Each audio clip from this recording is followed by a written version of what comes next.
I don't know. Mine was just being a little quirky. Okay.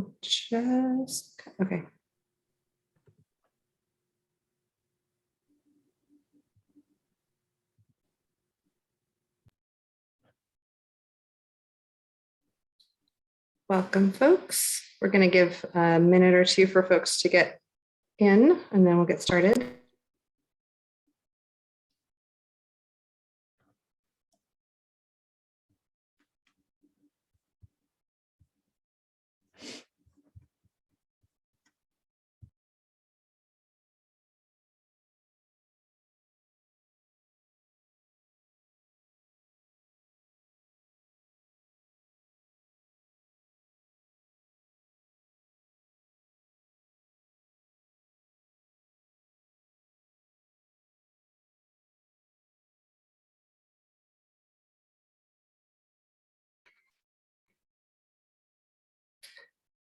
Welcome, folks.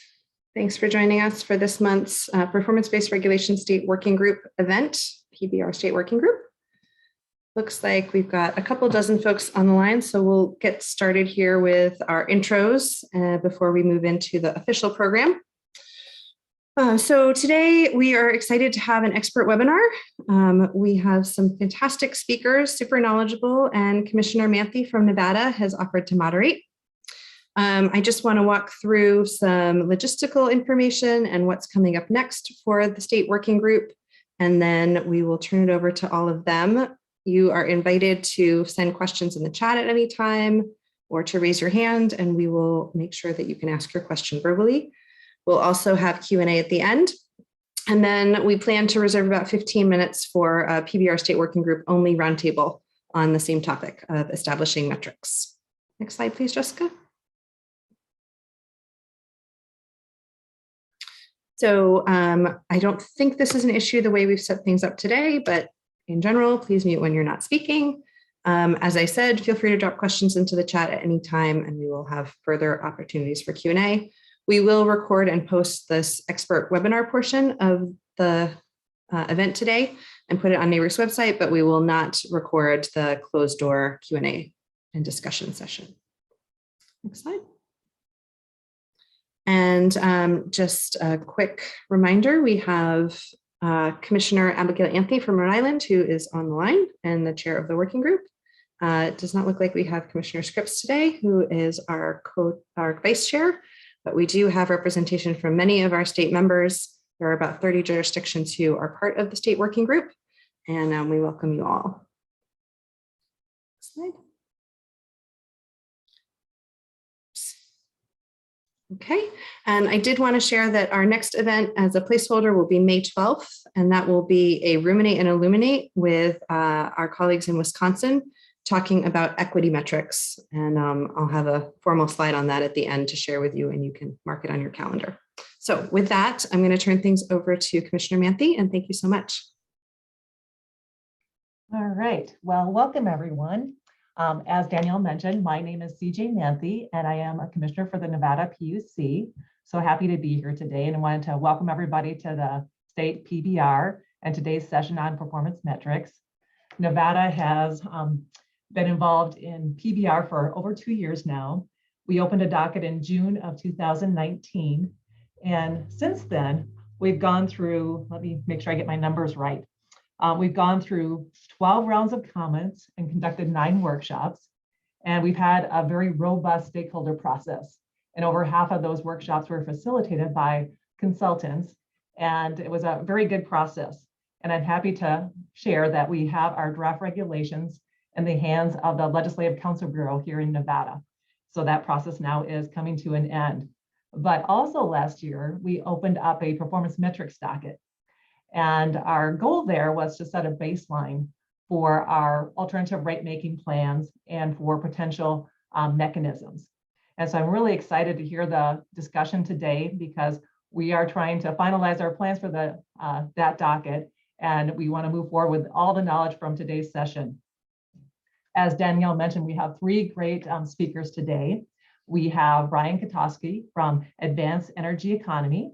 We have Rachel Gold with Rocky Mountain Institute and Doug Scott with Great Plains Institute.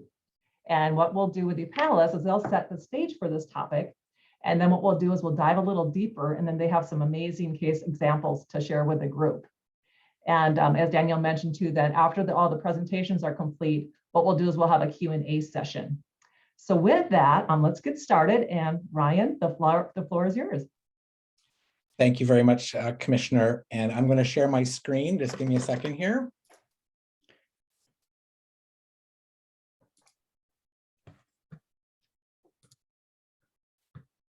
Hopefully you can all see the correct screen here. And it's great to see such a large group of states interested in this topic. I think it's very timely, and I'm really excited to be here to share some thoughts with you and to participate in the Q&A. I've got the job of giving the quick little introduction here. I'm going to cover three basic topics, really. Why are we talking about establishing metrics in the first place, putting those metrics, the concept of metrics in the broader context of PBR, and then just giving some high-level considerations on how you would go about designing good metrics. And the other speakers are going to go deeper into all these topics with some good examples and some additional information. So I'm starting with an old, why are we here? Why are we talking about establishing metrics? I think we all kind of know why we're here, but I'm going to start with an old adage that I first picked up when doing some energy efficiency work quite some time ago, which is if you can't measure it, you can't manage it. So, obviously metrics are not new. We have, for example, various different reliability metrics, but I think the current conversation around metrics is often centered around what you might call non-traditional outcomes or new kinds of outcomes that we're seeking to get to with regards to our utilities and to the electricity system. And these might be the kinds of things that commissioners and staff don't have as much experience with. We've also got an increasingly complex landscape in terms of technologies, market participants, and so on. So we have some both challenges and opportunities that we're facing, and metrics can help us address this by helping tackle things like the information asymmetry that is essentially inherent in utility regulation. So, at the end of the day, what metrics can help us do is sort of have confidence that the outcomes that we are targeting are being achieved, and that's obviously what matters most when we're talking about things like performance-based regulation. So this next slide is still sort of staying at that high level. And it's actually a slide I put together a few years ago and kind of dusted off for today. So you might be familiar with some of what's here. But basically, the way I think about this at a high level is that we're asking a lot of what we want the grid to deliver for us. There's these core expectations that should be familiar to all of us around equitable cost allocation, making sure that access is universal, safety, reliability, affordability, sort of the real bread and butter of sort of utility rate making and utility regulation. And those are as important as ever and are obviously not going away. But at the same time, we've got a whole host of things that we're looking to the grid for. There's particularly in the last couple of years, a lot more emphasis on the concepts of equity and environmental justice. Many states are targeting 100% clean electricity grids and electrified transportation. These are new things being put on the grid. In addition to traditional reliability, there's more talk about resilience, especially with extreme weather and other kinds of events that are really straining and testing the system. We also want to give customers more control over energy costs, where they get their electricity from, and so on. And lastly, we're entering an era where we're seeing increasing penetration of distributed energy resources of all kinds. You layer on top of that some additional pressures that should be familiar, and we have really we're entering into a sort of a new environment, if you will, and the concept of PBR and making sure that utilities are really focused on the things that matter, the things that we want to accomplish, is becoming increasingly important. So with that as background, thinking about how metrics fit into all of this. So I know that this working group is about PBR, and today we're focused on this concept of metrics. This is where they kind of fit into that whole process. So the first thing you want to do is set some desired goals or outcomes, in broad categories of things you're looking to accomplish.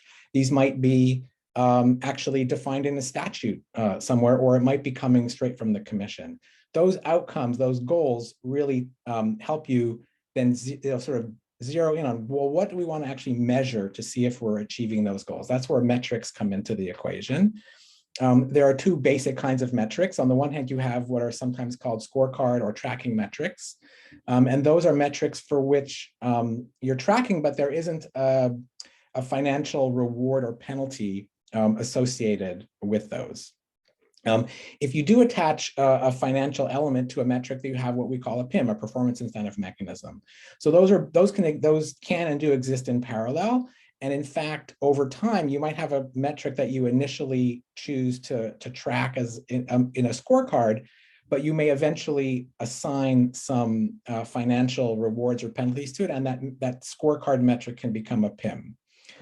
You add a few more ingredients, and I say that kind of sort of flippantly. There's a lot that goes into PBR, but metrics are one of several ingredients that you need to put together to create what you would call a performance-based regulatory framework.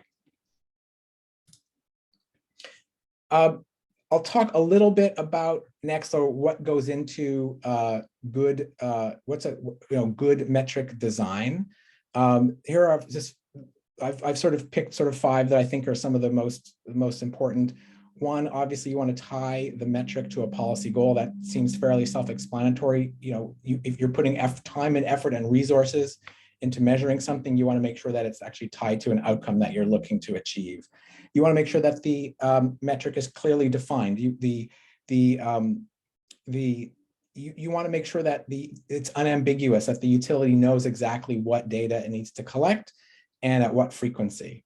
You want to make sure that you can actually find the data that you want. You want reasonably accessible and quantifiable data.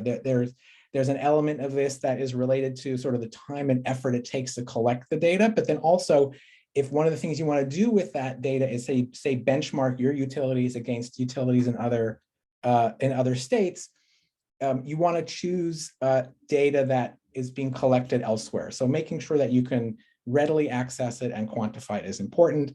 You also want to be able to validate that data, whether it's commission staff doing that work or maybe an independent third party. You want to be able to have confidence that the data is sort of accurate and valid. And the last one here, which I think is particularly important, is you want to find metrics that are within reasonable control of the utility. And this is something that we emphasize at AEE all the time when we are engaged in proceedings and such around this topic. There's a couple of aspects to this that I think are important. One is your goal is to set the utility up for success. So that means you want to create metrics for which the utility then can design programs, offerings, capabilities around, so that are actually working towards meeting that outcome. There has to be essentially a line of sight between what the utility is doing or is planning to do and what you're measuring and the outcome that you're after. The other thing you want to avoid is circumstances where the utility either gets rewarded or penalized for something that it didn't actually do. So a simple example might be you might have metrics tied to an energy efficiency program, but let's say there's a recession and demand goes down. You don't want the external factor, the exogenous factor of there being a recession to result in the utility receiving a reward. And you want the opposite to also be true. If electrification is a goal, or customers are adopting technologies that are changing essentially the demand, you don't want to penalize the utility even though they may have successful energy efficiency programs. There's a couple of other considerations that I would throw in for metrics that are tied to performance incentives. One is not to have too many of them, partly because you're going to have only so many basis points to assign to different PIMs. And you also don't want the utility to be chasing too many different things in search of those incentives and in search of those outcomes. So you want to have a manageable number of metrics that are tied to financial performance. The other thing you want to ensure is that PIMs are tied. This is sort of a view that AEE has, is that if a PIM should be tied to outcomes that might otherwise undermine utility earnings opportunities. So a good example is, say, a PIM around peak load reduction. Peak is a source of that drives future capital, therefore drives future earnings under a cost of service model. A PIM that targets peak load reduction should have a reward that sort of overcomes that lost earnings opportunity. So using PIMs as a way to essentially create that right financial incentive. Then the last piece is that you want net benefits for customers. So you presumably would approve a program that a utility has around a PIM that results in net benefits. So the utility gets some of the benefit through the performance incentive, but you still want there to be benefits left over for customers.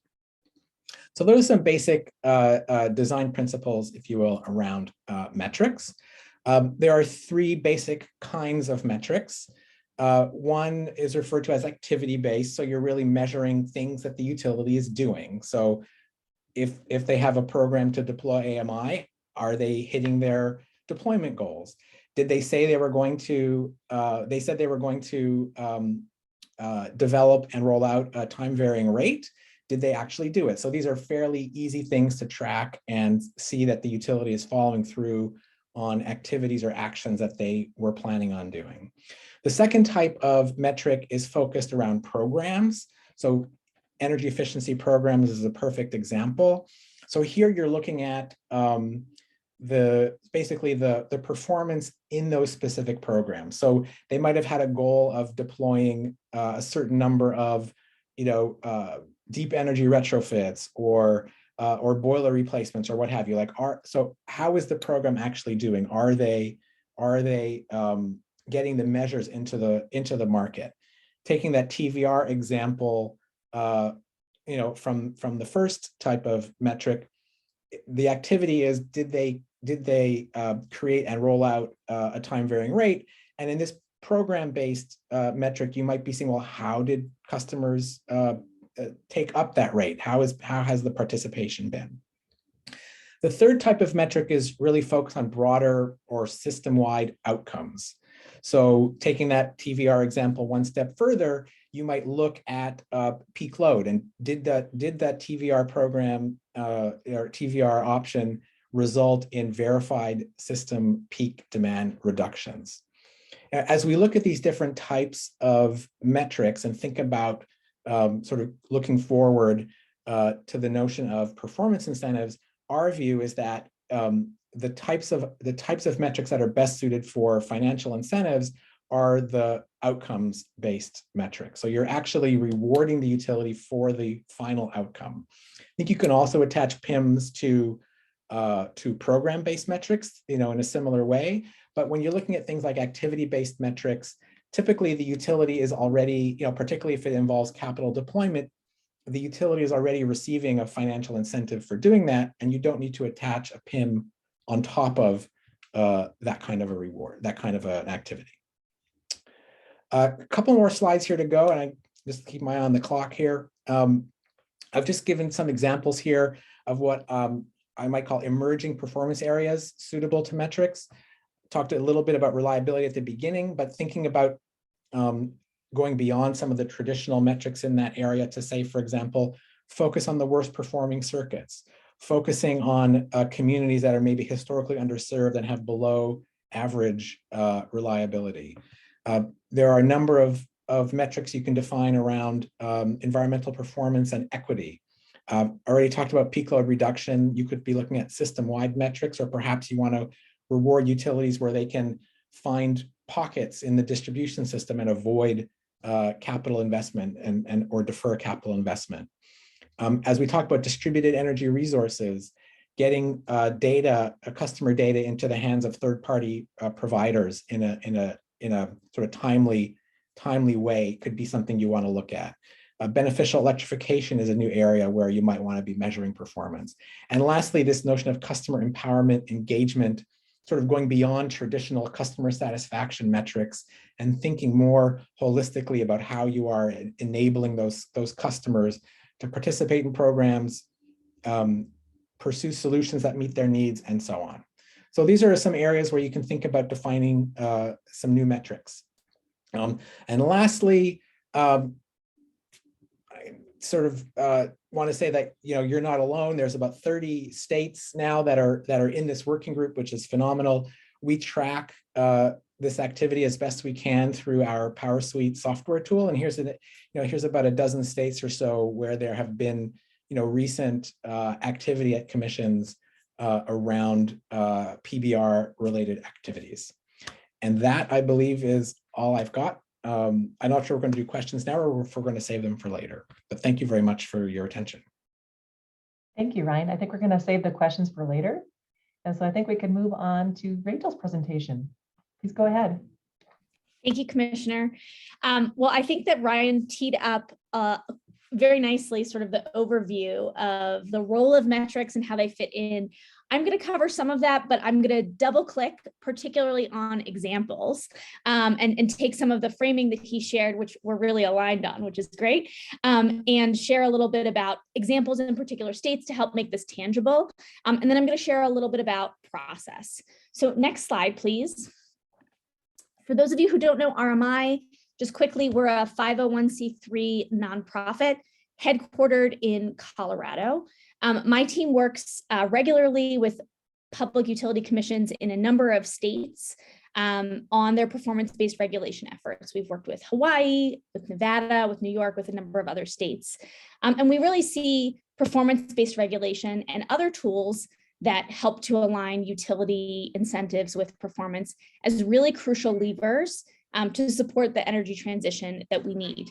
So we're really excited about the opportunity to join you today. And next slide.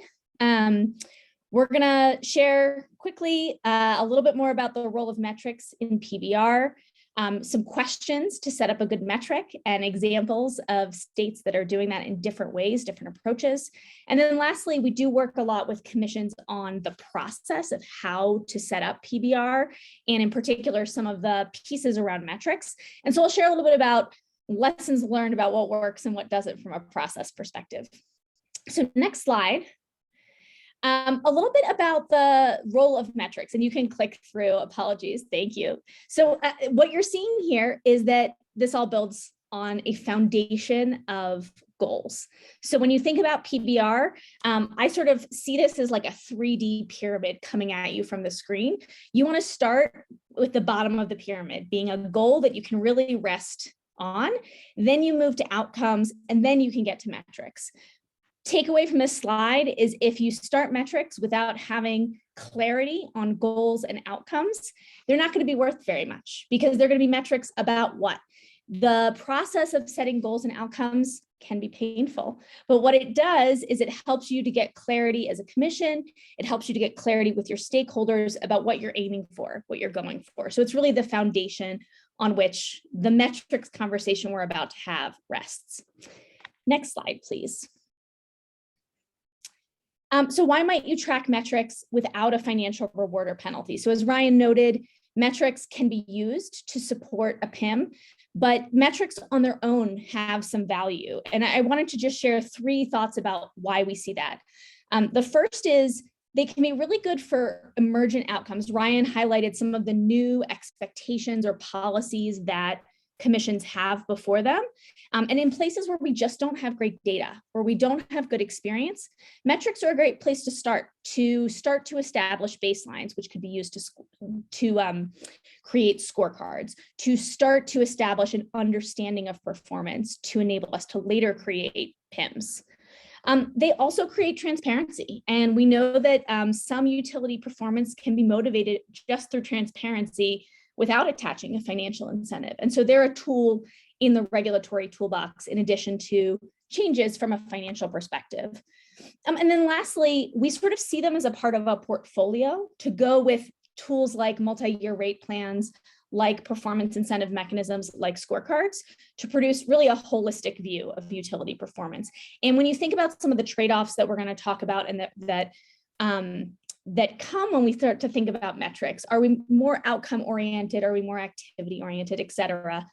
It's helpful to have a portfolio, because that gives us a picture, and we might choose a metric in one case or choose a PIM in another case, but having that portfolio gives us a better picture. So next slide, that's kind of why this is important. I wanted to give you all a picture of what's going on in Hawaii right now, and I'm excited to report that this website just went up this past month. This is the scorecard and metrics website for Hawaiian Electric. As you can see, there's a lot of beautiful pictures on the right-hand side, and each of those are one of the 11, or there may be 12 in the order, apologies that I'm not directly remembering, outcomes that the utility is responsible for.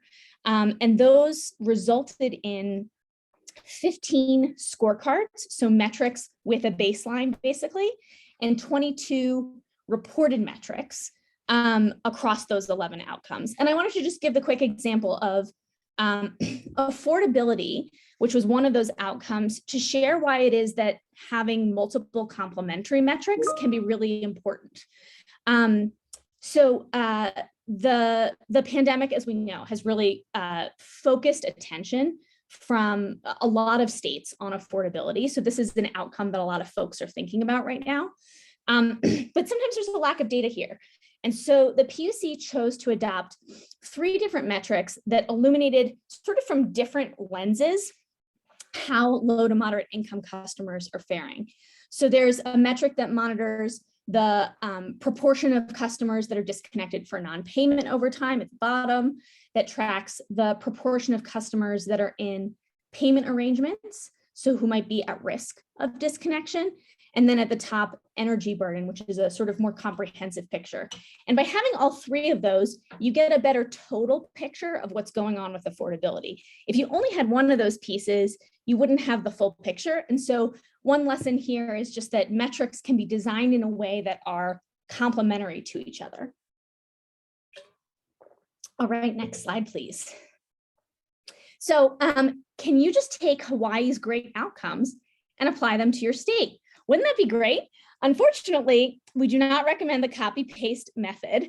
However, I think there's a lot that can be learned from Hawaii and from Nevada and from other states that have taken first steps in this space. So what I'm going to do in the next slide, please, is share 5 questions for metric selection. These are going to look familiar. These look a lot like Brian's questions or Brian's criteria, and just talk about some examples of different states and how they've addressed them. And I've chosen to walk through with examples that all relate in some way to greenhouse gas reductions. And the reason is we counted up the number of states that have either enabled or are currently implementing PBR, and that's 17 states. We're a group of 30 states here, which is exciting because that means there's more runway for more states to adopt. But of those 17 states, 7 have adopted PBR or implementing it since just 2018. So there's a lot of action happening right now. And of those 7 new states, 6 explicitly include emissions reductions as a policy goal in the statute. But PIMs for performance incentive mechanisms for greenhouse gas reductions are relatively rare, which is why metrics are really interesting here, because it's an opportunity as an industry to sort of build our comfort and our understanding around greenhouse gas reductions. So next slide. The first question is, what is the right metric to use to measure progress toward the outcome area?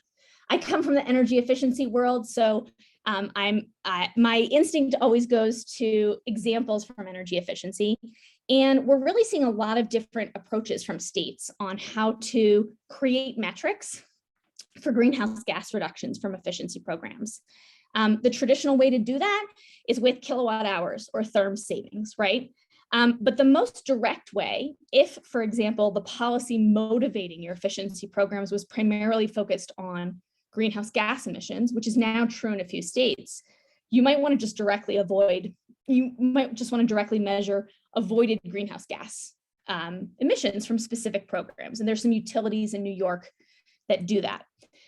There are less direct methods, though. You could think about BTU savings, so energy savings across different fuels, which might enable electrification deployment alongside energy efficiency.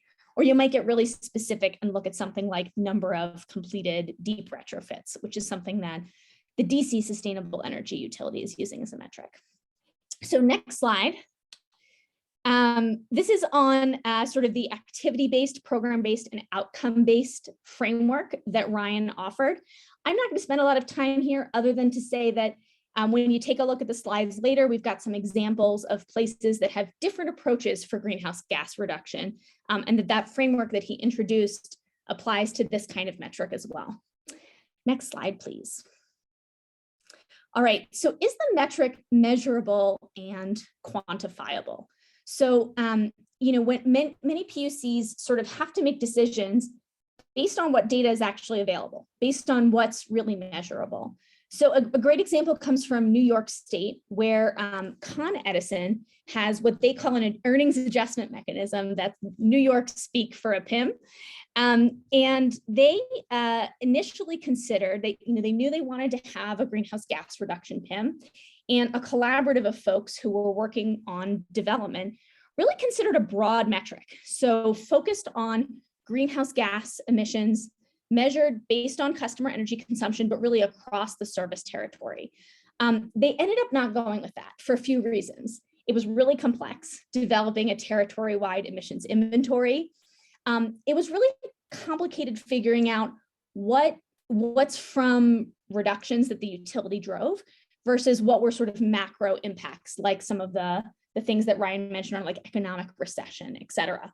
And they had great data for New York City, not so much for Westchester County. So you can't establish a metric for one part of the service territory and not the rest. So instead, what they did is they went with a metric that measured the same metric of annualized avoided metric tons of carbon dioxide equivalents, but from specific activities. So how much did we get from the heat pumps we deployed, from battery, from ice storage, a whole list of them. Some used meters, some used specific deemed formulas. It really was a bit of a mix, but that enabled them to get to something that felt measurable and quantifiable. Next slide, please. So there's often a tension between a metric being under a utility's control or being influenced by external factors and with outcome orientation. So often there's a tension between really being focused on the outcome, the policy outcome we want, and utility control. And so I wanted to offer examples of a really common area where we're seeing a lot of metric development, which is transportation electrification. And two states took very different approaches. So in Rhode Island, for National Grid, there's a metric that measures the incremental carbon dioxide avoided from electric vehicles registered each year above the utility's forecast. So the way that works is they set a predetermined per vehicle annual CO2 emissions reduction value for both battery electric vehicles and plug-in hybrids.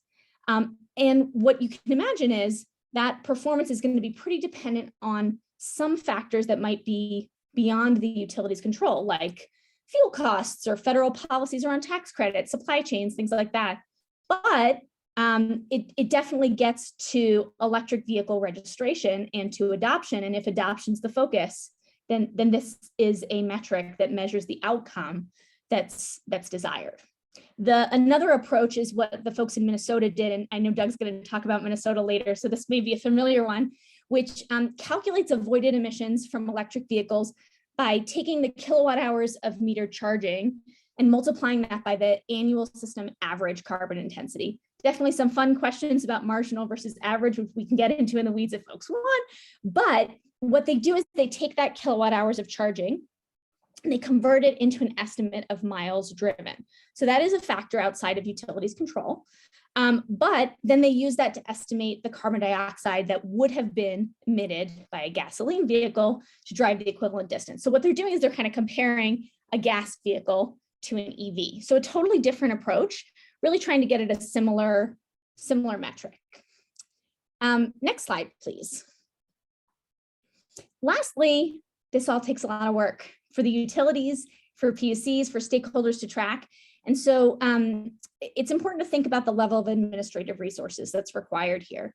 So these are a couple of examples where states took advantage of things that were already happening to make sure that we weren't duplicating efforts. So in the example of another Minnesota one, greenhouse gas emissions tracking for utility-owned facilities and PPAs, as well as all sources, Excel's already reporting to the climate registry.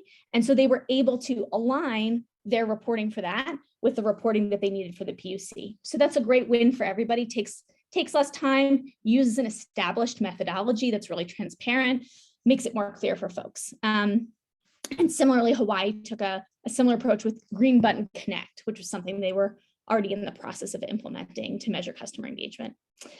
All right, last but not least, I wanted to just share a couple of quick thoughts on process. Next slide, please. So process is really important. A couple of thoughts for you all as commissions on some things that you can do to support great metric development. We talked a lot about the importance of goals as the foundation of the pyramid. Similarly, articulating principles for what makes a good metric will be helpful for participants who are a part of the conversation. The next is to really create opportunities for stakeholders to bring forth their ideas. Utilities may or may not know what information is important for communities to see. So it's really important to make space for communities to contribute that. The Hawaii example, there were really a lot of different folks who brought ideas, including the utility, but beyond as well. And many of the non-utility stakeholders proposed really crucial ideas that ended up becoming metrics or mechanisms. Excuse me. We recommend using tools to help parties narrow or work through their prioritization of metrics based on the principles that the commission articulates. To encourage and engage stakeholders in down selecting those metrics. A lot of times people come up with an idea and it's all right the first time, but we all know that having a conversation and iterating on it almost always benefits those ideas. So giving stakeholders an opportunity to iterate can be helpful.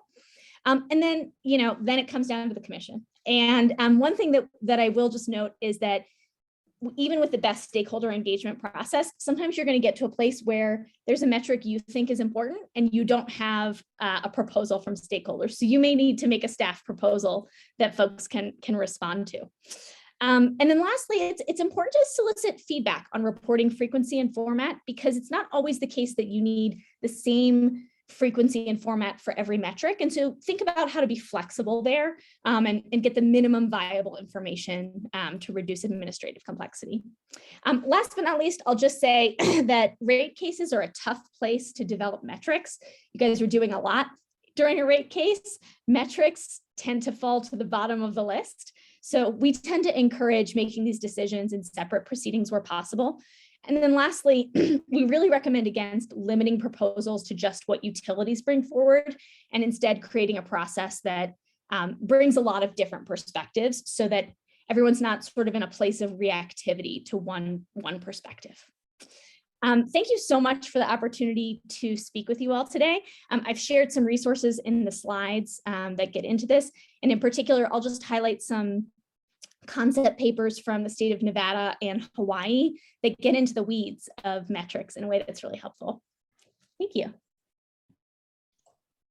Thank you, Rachel. Appreciated your comments. All right, we'll go on to our final speaker.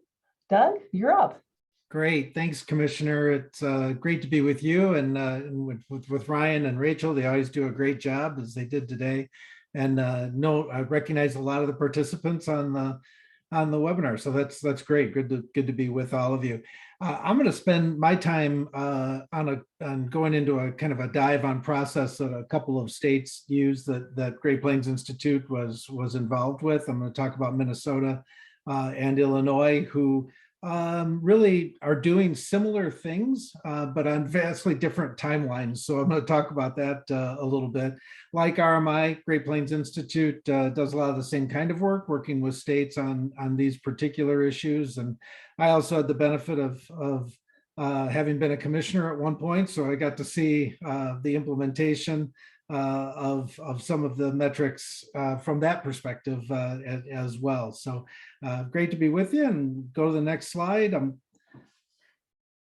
going to talk briefly here about Minnesota and Illinois, just to kind of give you an idea of where some of the ideas behind doing metrics and performance-based regulation came from.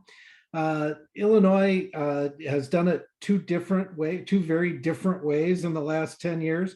In 2011, I had just started at the commission, and the legislature passed the Energy Infrastructure Modernization Act, which was really a grid hardening advanced meter bill. But some of the folks that were involved thought it would also be great to show results by adding in a whole bunch of reliability metrics that weren't negotiated with anybody. Unlike the processes Ryan and Rachel talked about, this was very different. These just showed up in the bill, and folks didn't really have the opportunity to negotiate about them. And so we ended up with several reliability metrics in Illinois that had dollars attached to them if the utilities didn't hit those goals. But again, a very different process just through legislation. In contrast, now the Climate and Equitable Jobs Act, which was actually passed last year but is being implemented now, very different type of process, much more through legislation still, but much more with trying to set out a process to develop the metrics and not just say what the metrics are, as the Energy Infrastructure Act did. Minnesota took a very different tack. They introduced the idea of performance-based regulation when they passed multi-year rate plan legislation. And then at the same time, parallel to that, there was a process called E21, which was designed, just stakeholder-driven process designed to try to see, much like has been talked about earlier, if the energy system, the way that the way that it operates, is really useful in helping the state achieve its energy related goals. And so a group of stakeholders worked on that, and I'll talk more about this. But then the PUC then joined in and started a docket on performance metrics and performance-based regulation that they're still operating under right now. So very different. Took a much longer time period to do that than Illinois did in either case. But Illinois and Minnesota are going to end up with very kind of similar processes or very similar places. If we go to the next slide. I mentioned that Minnesota has taken its time, and they have. E21 was a stakeholder-driven process. They had a year-long phase one where they talked about the ideas that were really important to them, and then a year-long phase two looking at three specific types of regulation, and performance-based regulation was one of those three. The commission opened up a docket, and there was substantial stakeholder engagement that went along with helping to develop the metrics involved. And the question for E21 was whether a traditional cost of service design could help Minnesota achieve its goals. And they looked at various different types of performance-based regulation, kind of the much more inclusive, where most things are based on, where most payment for to the utility is based on how they do on certain metrics, to ones that just kind of play around the edges a little bit, and to look on the continuum in the middle somewhere, where there's actually a look at giving a haircut to return on equity, and then allowing the utilities to build that back through a series of performance based metrics that they could actually over earn from where the ROE had been as well. So they really looked at all of these different systems of performance-based regulation. If we go to the next slide.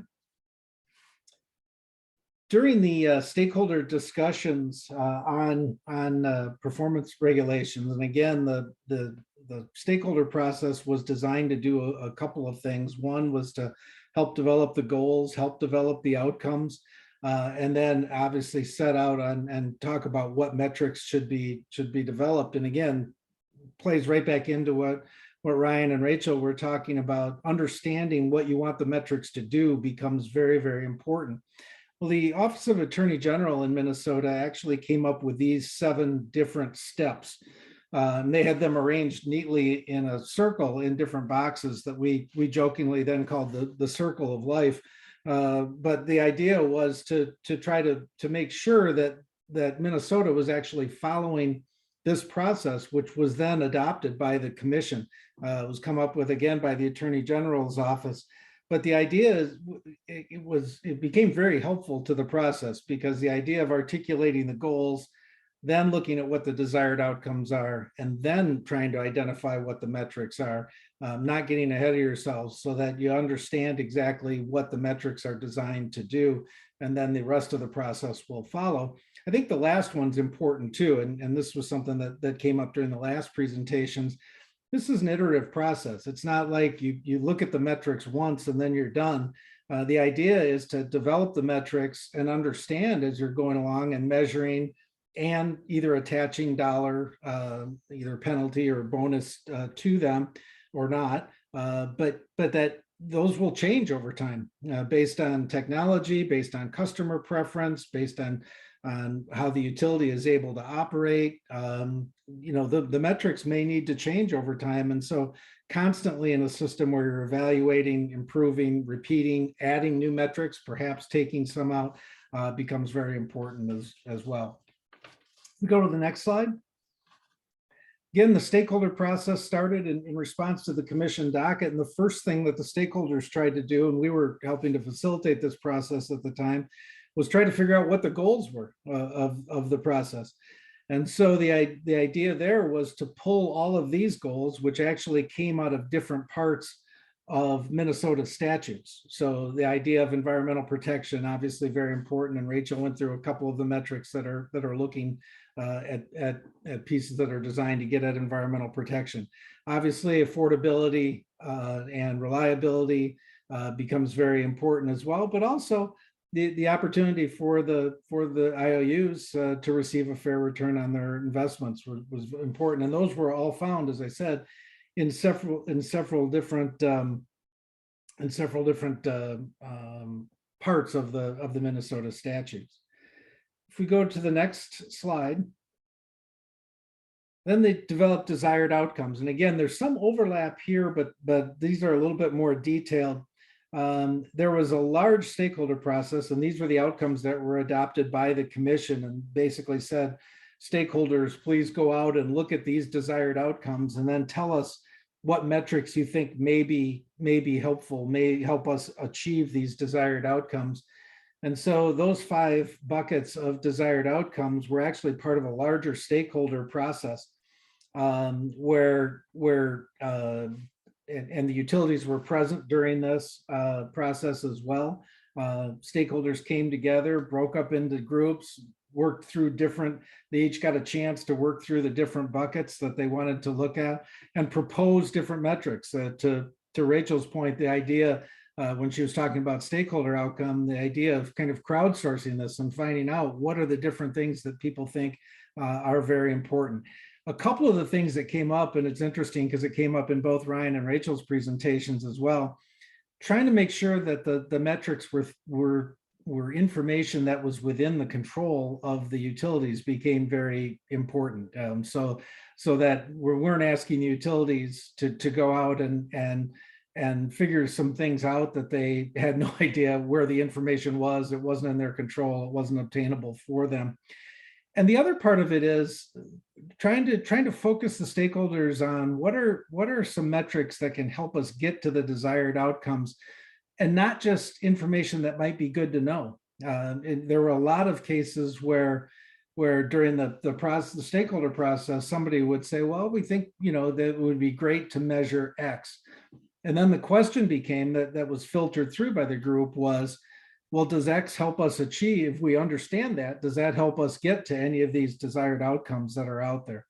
And then, but even putting it through that kind of process, they still came up with about 200 different metrics that they gave to the commission, and the commission actually whittled that down through their own process to a little over 30 metrics that all of which had to come into one of these buckets. Some of them were being measured now, and then some of them were future metrics, and some of them were potential future metrics. So about 25 roughly metrics. Minnesota XL is the only utility that's participating in this, but that XL is actually measuring. And the commission really put the onus for talking about whether these metrics are being hit or not. The onus is on XL to actually provide that information as to the commission. They do that through a series of reports that they will give, and that are obtainable for folks who want to just go on the PUC website as well. So that's kind of how, and they're working through those metrics right now and measuring and understanding what what they're finding out when they actually look at the measurements, because then to follow back through the circle of life, then they're going to determine where those numbers should be set to determine performance, and then whether or not they're going to attach any kind of monetary either potential penalty or bonus to the utility for that. Next slide, please. So I mentioned that Illinois took two very different approaches to this. So I mentioned that it was just written into the bill in 2011. The CEJA process actually wrote into the bill a process for determining what the performance metrics would be. Very similar to Minnesota in a lot of ways, but it's going to end up being done much more quickly than Minnesota did for a couple of reasons that I'll talk through. And in terms, you didn't have all that process in Illinois of understanding, as they had done in Minnesota, the goals, the desired outcomes, all of that ended up being part of the statutory negotiations for the CEJA bill that again passed and was signed last September. So this was actually drafted, the Clean Jobs Coalition, who was a major group that was helping to negotiate the bill. The governor's office that we were advising during this whole process actually came up with a couple of different versions, very similar, but a couple of different versions of performance-based regulation process. And so while they have all the same kind of steps that Minnesota has in there, it's in a very condensed time frame compared to what Minnesota did. If we go to the next slide. And I won't go through all of this, but all of that was part of CEJA. So imagine from your commission standpoint, doing all of this at once. So phasing out a formula rate plan that was part of the 2011 bill, doing grid audits to see what all the money had been spent on for reasons I won't get into right now from 2011 to 2021. Integrated distribution plans for the first time for utilities are coming.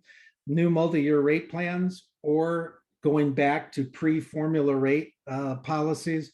And then also looking at storage and interconnection in addition to PBR and in addition to a multi-year rate plan investment plan. They're doing all that now. They're doing all that at once.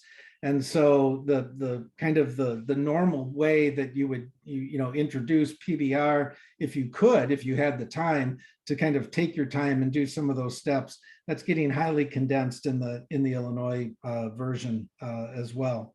And there was a lot of talk. That bill had everything in it. It was EVs and EE and coal and gas plant closure dates, just transition, equitable jobs and for the new energy economy. And so almost lost in all that is kind of all of this major rewrite of rate making that happened in there. So probably not the optimal way to do that, but in But that's the hand that the Illinois Commission has been dealt. So the process for establishing the metrics is going on right now at the commission. I know a lot of the folks that are listening on the call are part of that as well.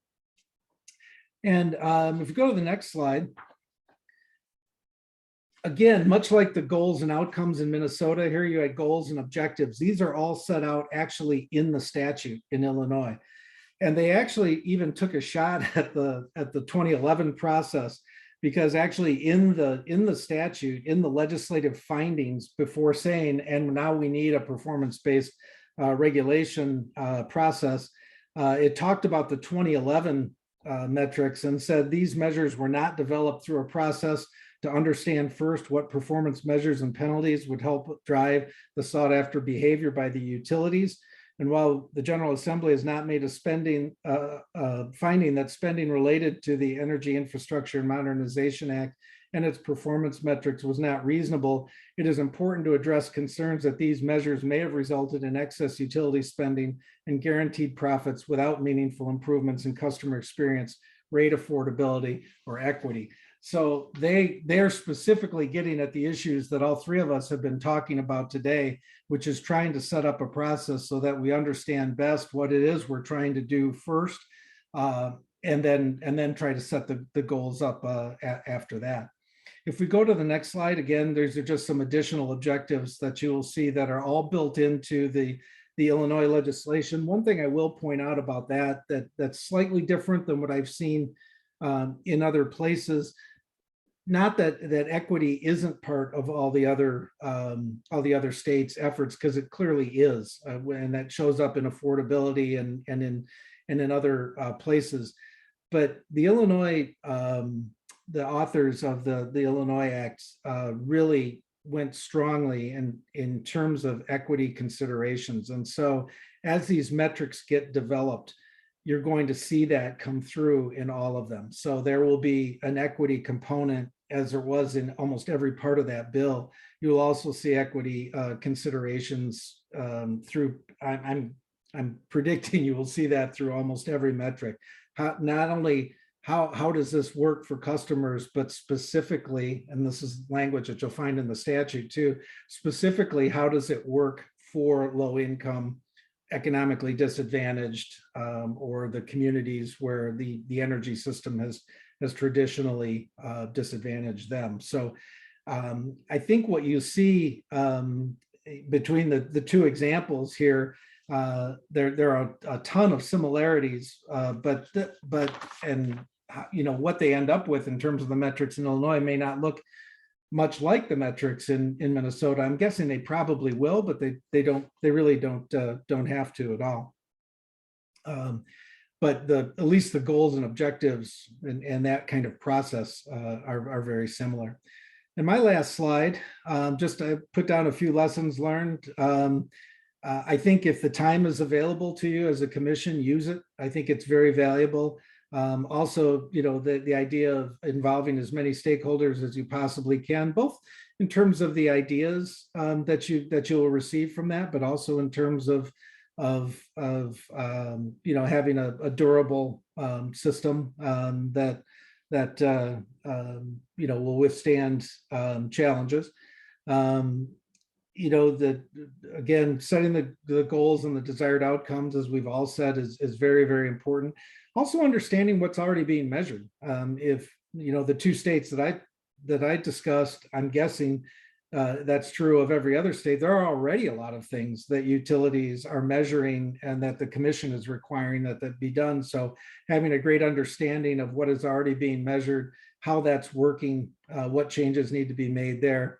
And then again, what is needed to be measured to determine if we're reaching the goals, and then set the metrics after that. So, and again, I think, as we talked about before too, going back through this process and understanding that it's an iterative process and that you need to make sure that there's that the metrics not just are the right ones today, but they're the right ones going forward, I think becomes really important too. So that's it for me, Commissioner, and I'm looking forward to the questions. Thank you, Doug, and thank you to all of our panelists. I really enjoyed listening to the case examples because Nevada, as we were starting upon our journey of PBR, we looked at what other states were doing, and we really appreciated the work of the, I'd call them trailblazers, because they really provided kind of a blueprint for the things that were important for Nevada to look at. So thank you for that. And I wanted to let everybody know that's participating in today's webinar that we're going to send out a request to promote you to a panelist, and this will allow you to ask questions. And so please accept that invitation. And while that's happening, I do have a couple of questions of my own, which I'll kick off before we invite others to chime in. As we've been talking today, there is a lot of data, right? Potential data to collect for performance metrics. And in Nevada's case, and I'm sure other commissioners also experience this too, we receive data on a monthly basis, quarterly basis, annual basis, and sometimes every 3 years in a integrated resource plan. So with the challenges of that, how do we get our arms around that? To try to gather this data and make it workable when it's coming in at all these different frequencies. So any thoughts from the panelists on that?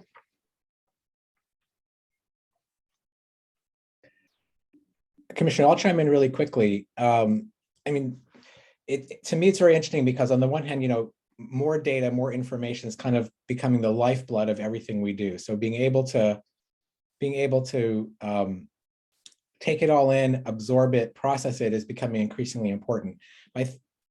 On the other hand, you could be overwhelmed with, analysis paralysis, perhaps, right? If you have too much. But what I think what you're getting at is there's intervals at which you want to collect data, and then perhaps intervals that you want to act on data, and they might also they might be different. If you're very concerned with, say, things like delinquencies in accounts and account shutoffs, you probably want to be you're going to want to be measuring that more frequently, and understanding that data on a shorter time scale, and consider ways that you can act upon it in that shorter time scale compared to something else, right? So I talked a little bit about peak load. Obviously, that occurs once in the summer and potentially once in the winter. So you don't need to be receiving that information into the commission as frequently, even though the utility might be collecting the data on an ongoing basis in order to really report to you what the relevant metric is. So I don't know if that helps answer your question, but just as sort of a general thought on finding that right balance between the granularity of both measurement and of reporting is something to think about. Thank you. Any other thoughts before we go on to the next question? No, I agree. And I think you can actually set up something too. Minnesota's got something they call a dashboard, and others have called it something different, but where you can actually update data as you need to, depending, as Ryan said, depending on what the actual measurement is, so that if you do have something that requires you to look at something, on a much more frequent basis, you can do that. And then, you've also got the ability, obviously, to do yearly reports or semi-yearly reports, whatever makes the most sense. Maybe I'll just quickly build on that, since Doug said something that made me think of this. I do think, and I showed the example of Hawaii, which is a good one. I think there are metrics that commissions need, and there are metrics that other stakeholders may need. So it may be the case that some metrics are ones that the commission may explicitly want to act on. Others may be more appropriate for other kinds of stakeholders, like third parties that work with utilities or solar providers or other sort of market participants who might need information, but that may or may not be actionable for the commission itself. So I do think there's really a lot of value in the transparency, and in particular, getting it out of the docket systems, some of which are improving, but many of which are really hard for parties to access. Great, and let me just ask a follow-up question. It's kind of related to that one. And Nevada is, very mindful of regulatory efficiency, right? A lot of the data, and we've talked about it today, is already being provided by the utilities in other proceedings. And so I guess there's the question of, do you have the utilities then again provide you that data in a separate performance metrics docket, Or is there also maybe what you've seen with other commissions, do they do any type of internal process to already capture that data from other dockets so that it's all centrally located in a dashboard or some other type of mechanism?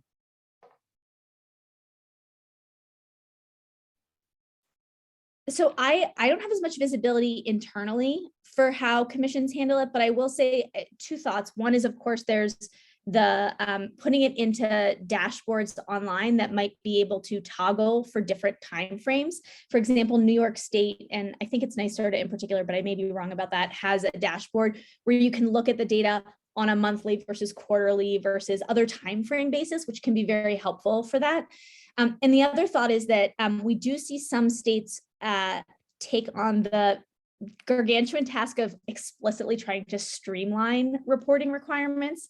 It can be its own effort to try and figure out all the different things that are being reported. So I wouldn't undertake it lightly, but it is a really important thing to do. And for example, in Hawaii, there's been conversation about the utility taking a look across its dockets at the different things it's reporting on and identifying places where they can streamline that. So that's another tool commissions have. Great. So any other thoughts on that before we dive to the next question? Well, the goal is just to make sure that the people who need to see the information, to Rachel's point, are able to see it in a timely manner that makes sense. That's probably going to be different in every state. And so I don't think there's kind of like a one size fits all, you should do this. I think, that it may be that the data that's collected in other dockets, depending on how you're set up, may actually be very, very visible or very attainable for folks. If it's not, then I think for each of the metrics that you devise, having a good understanding of how we're going to measure that and how we're going to get that data and how we're going to collect it, I think there's no one size fits all for that either. I think that may be as different as there are the number of metrics that are out there. Okay, so I will pause for a moment and just ask if any of the participants would like to go ahead and pose a question to our panelists. You can just unmute yourself.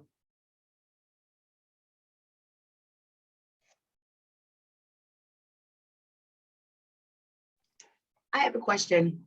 Melissa Cheeseman from the Utilities and Transportation Commission in Washington State. I'm so sorry about my voice, but for some reason, I can't kick this cold. When it comes to participation, what are some strategies that you can maybe help inform the rest of us on getting as much participation from groups that usually aren't the normal suspects in other types of proceedings?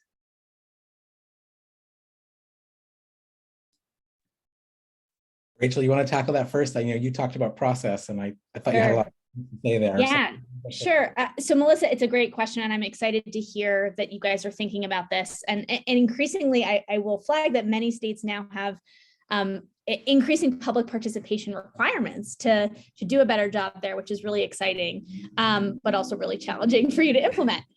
So a couple of thoughts here. One is just to reflect on who isn't represented in the room and what can be done to get them in the room. So where is the room? Is it in a state capital that's far away from population centers? Do you need participation from folks who aren't available during the regular business day? Do you need accessibility in different locations, virtual and non-virtual? So definitely think about who do you need in the room and how do you get to them more effectively. The other thing that I'll flag is something that I saw the folks in Oregon do during the SB 978 process, which is this was their process to respond to a legislative requirement to look at how the regulatory system was or wasn't helping to meet state policy goals.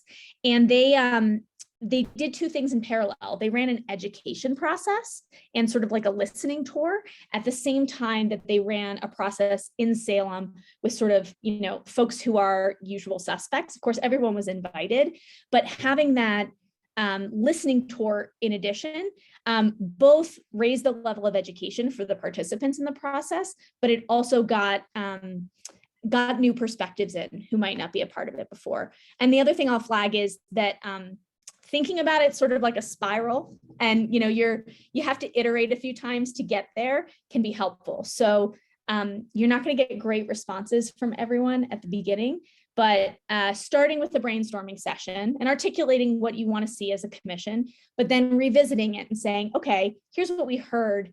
These are the things we're looking for now, and giving them a worksheet or giving them a tool or a conversation structure to iterate on that can be helpful as well, so that people feel really welcomed.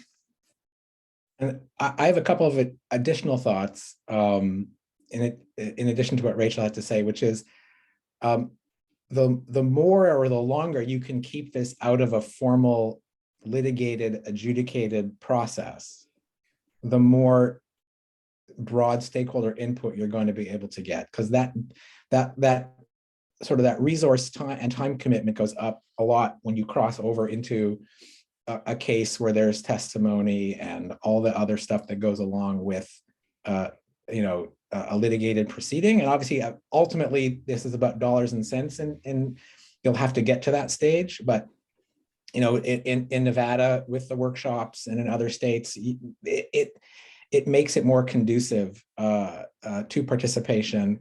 I would also think to the extent that commissions have the resources to bring in external facilitators to help run some of these processes, I think that can also be beneficial. And I do know that some states have intervenor compensation options too. And I don't know what the statistics are on that, but that can also be quite helpful if you've got that at your disposal.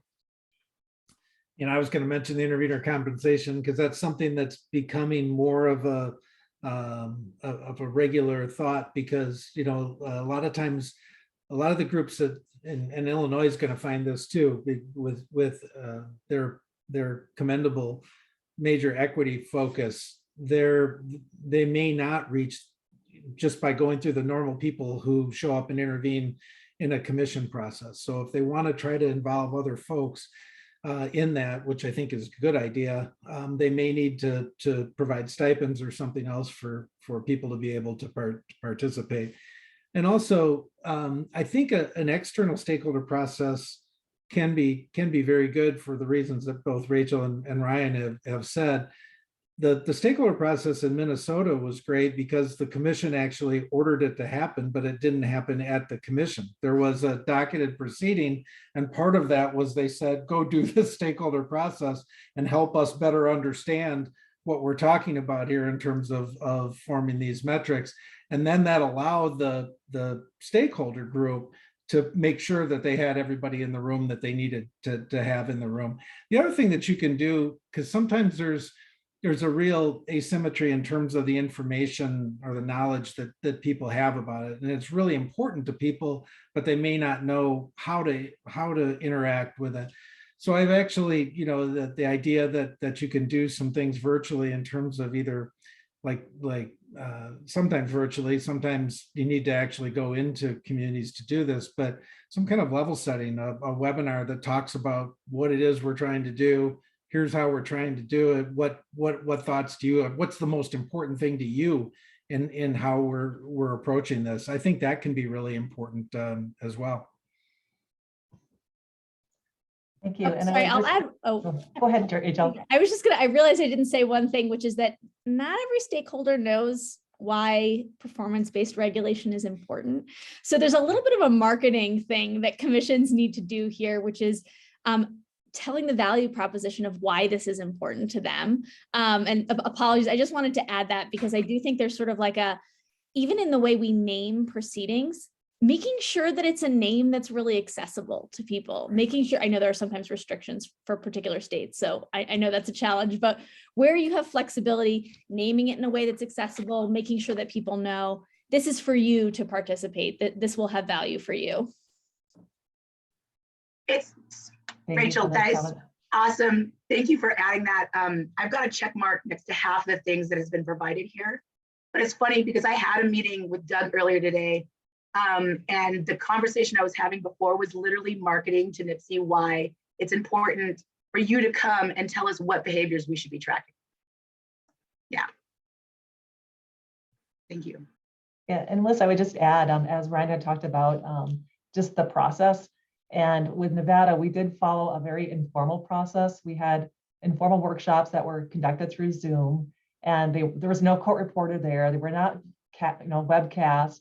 And with Zoom, we actually had small breakout sessions. And so I think people were a lot more comfortable providing input, and we had a lot of good dialogue. And so that was a good process. And what I'm going to do now is there was a Q&A in the Q&A box, a written question. I don't know if the panelists read that yet, but let me just read this real quickly.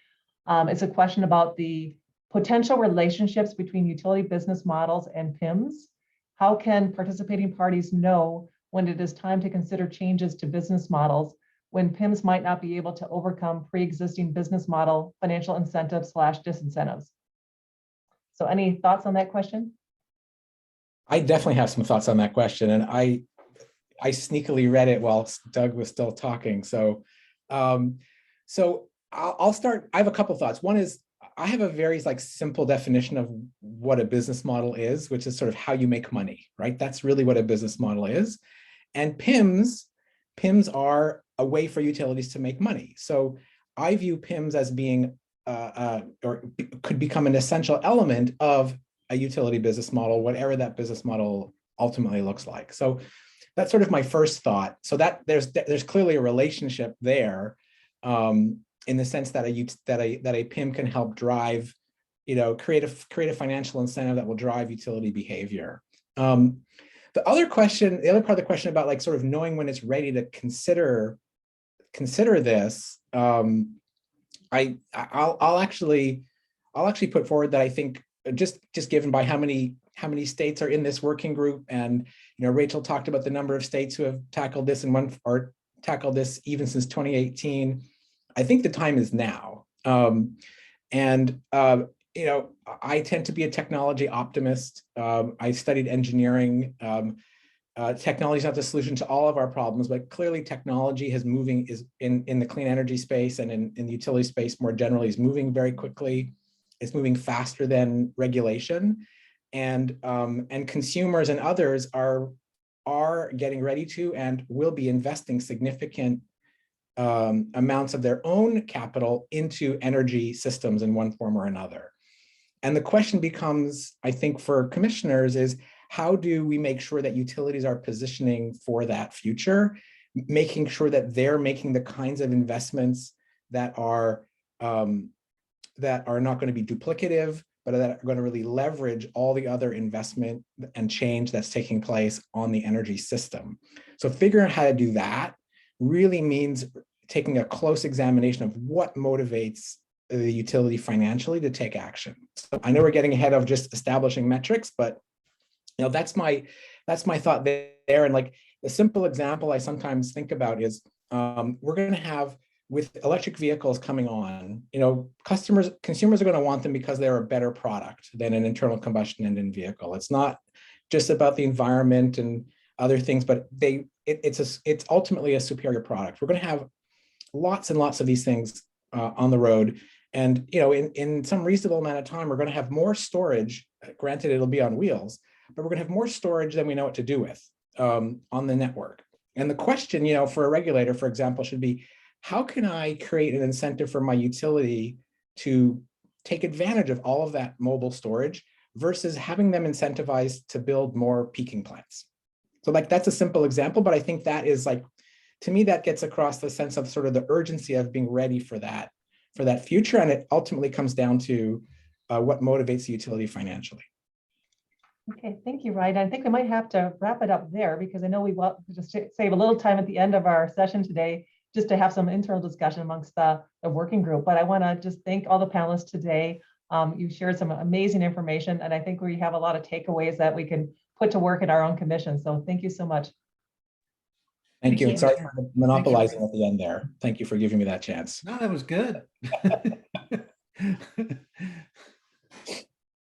Yes, thank you all so much for your prep and your delivery. We really appreciate you sharing your time and your insights with us.